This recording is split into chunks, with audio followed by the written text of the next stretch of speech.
mga kamaster, wala muna ako sa bahay ngayon kasi may pinuntahan ako kasi mag-vote ako bukas. Kasi October 30 bukas, diba alam nyo na. Nandito ako sa lugar na dito ako naka-registered.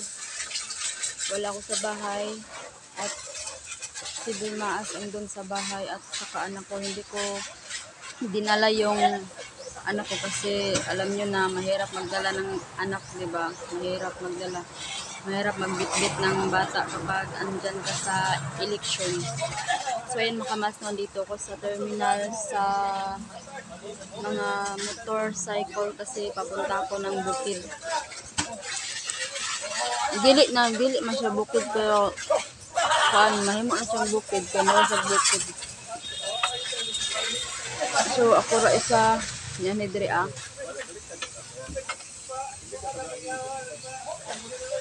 Grabe, gikan to kong butuan. Gikan to kong butuan ka mga kamaas girl. Mga ka-girl maas. Walang mag-isa. Grabe. Hapon na.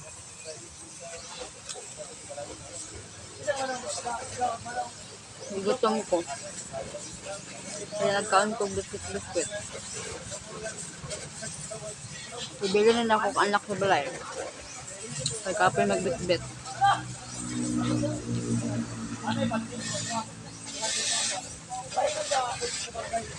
Grabe, di alam magbiyahe. Hirap. Nadala akong bag. Kasi doon ako matulog. Sa bahay ng pinsan ko. Kasi alam niyo na mga kamaas girl, election bukas. Alam mo na. Mahirap naman hindi tayo magbubutar. Mag-votation, butar, basta mo na. Nag-isa lang ako nagbiyahe. Wala ditong anak ko, wala si Maas, ako lang mag-isa. Yung bag ko, itong bag ko. Pabalik. Naghintay kami ng 2 pasahero kasi pag ikaw lang mag-isa magsakay is 60 pesos yung bayad pag ikaw lang magsakay isa 60 pesos pero ang minimum nila pag ikaw lang mag-isa pag may sumakay din na isa kumbaga 2 kayo is 30 pesos yung bayad. Minimum nila dito is 30 pesos sa puntang parang Bukid. Hindi naman siya Bukid, parang barangay lang. Pero andito ako sa Buena Vista. Butuan lang din ito. Hindi. Dili day. Pero malapit siya sa Butuan. Ang pamasahe ay 150 pesos. Andun si Boy Maas sa bahay nag-edit. Ako lang siya dito. Kasi magbubutar din siya bukas. Magkahiwalay kasi kami mag-election. Andito ako sa pinsan ko kasi dito ako naka-registered. Tapos si Boy Maas andun sa lugar nila. Ayan naghintay lang kami ng isang pasahero para lalarga na. Nagugutom ako, dito ako tindahan. Ako lang tindahan. Tumog ka ng Tagalog.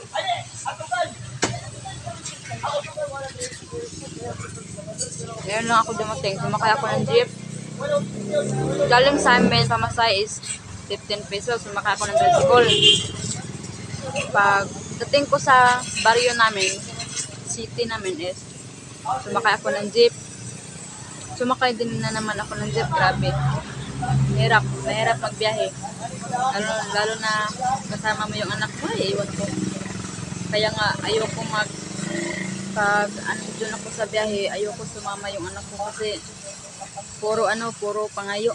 Sabi niya, uwi na tayo mama. Mahirap magbitbit ng anak mo pag magbiyahe ka.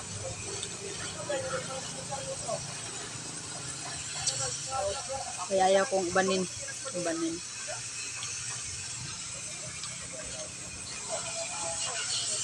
Update ko po kayo mga ka-girl Maas pag dating na ako dun sa pinsan ko.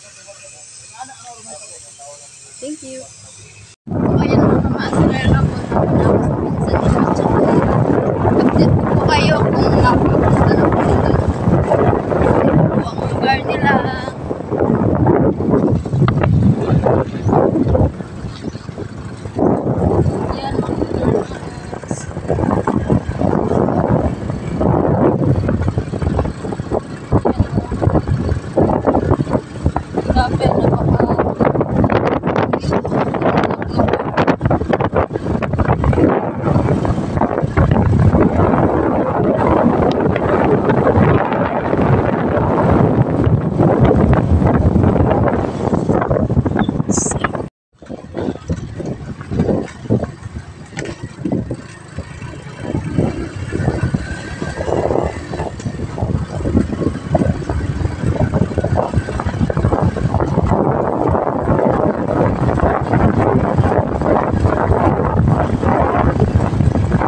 Nice view. Nice. Beautiful na.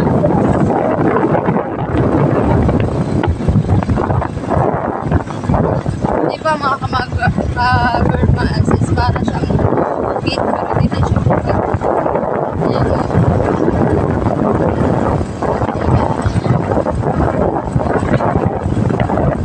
Examine ko na siya.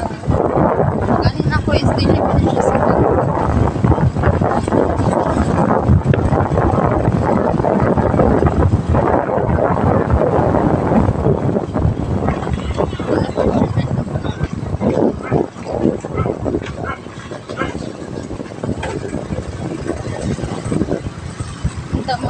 Punta mo na tayo sa pizza. Bukas ay babalik din tayo sa bahay. Alam niyo naman ang kumarmaas na minsan-minsan lang tayo mag-laag-laag. Ngayon is nag-laag-laag ang person. Person na natin din.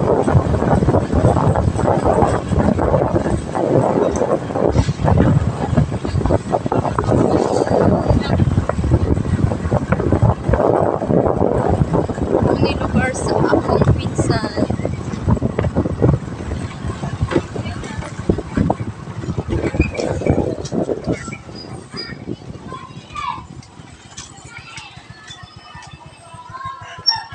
Okay.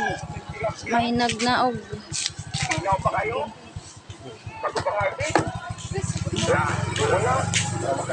Continue tayo mga kagormaas.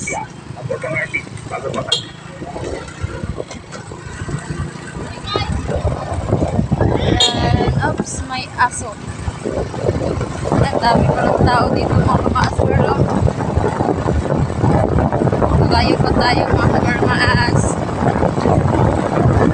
Okay.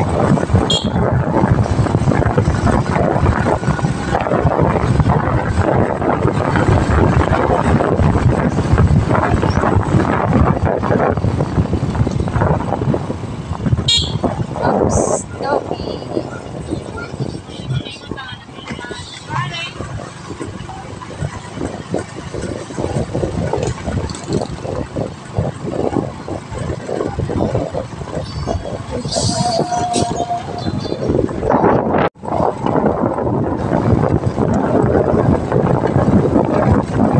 Lugar sa pinsan ko mga kagormas.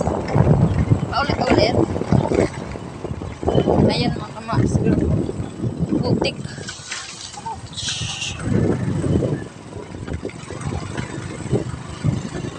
Nagsakay lang ako ng motor mga kagormas kasi nagwalay kami niyan.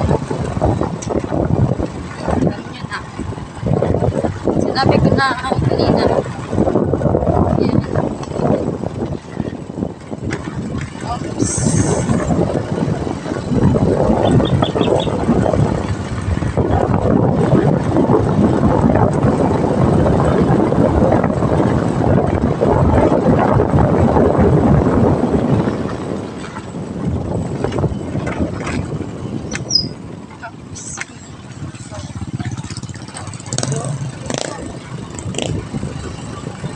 Ayan ang mga maas na ako. Maas na natin Mr. Jesus. Kasi dala mo kami kanina. At na sinabi ko kanina. At ikaw lang isa is 60 pesos.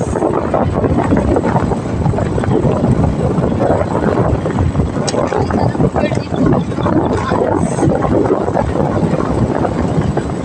Kikita mo ang dagat. Abog-abog sticker.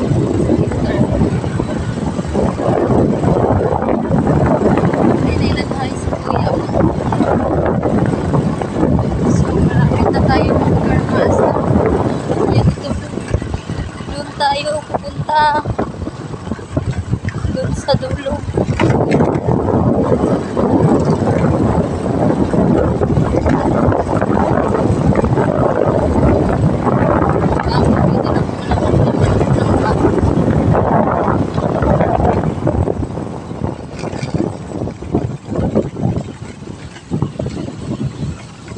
kurot.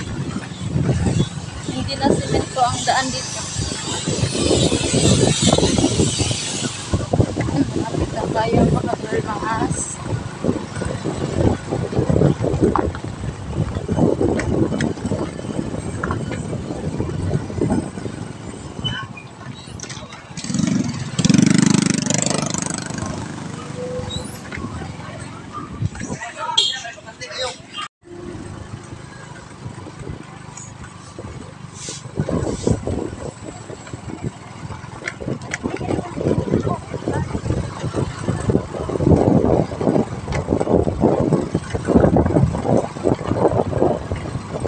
Yan, malapit na tayo.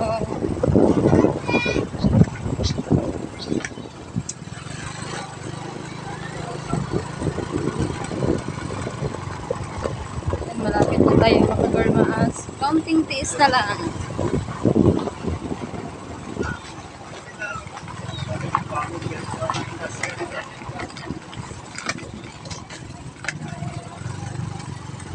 O diba mga girlmas, para siyang bukid, pero hindi siya bukid.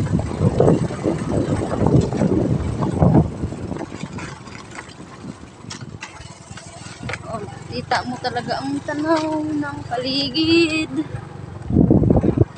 O diba, o, dito na tayo.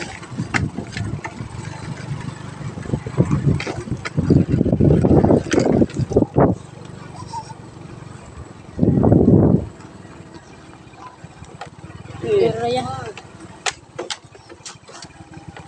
O, diba? Abot na ta. Abot na ta. Pwede nga mang lakas. Okay, sige na. Ha? Sige na. Okay si Dilio. Okay. O, ayan. Thank you, kuya. Salamat. Yan ang sinasakyan ko. Ayan. Thank you. Shout out sa'yo, kuya. Shout out sa'yo kung sinong pangalan mo, kuya. Joke no.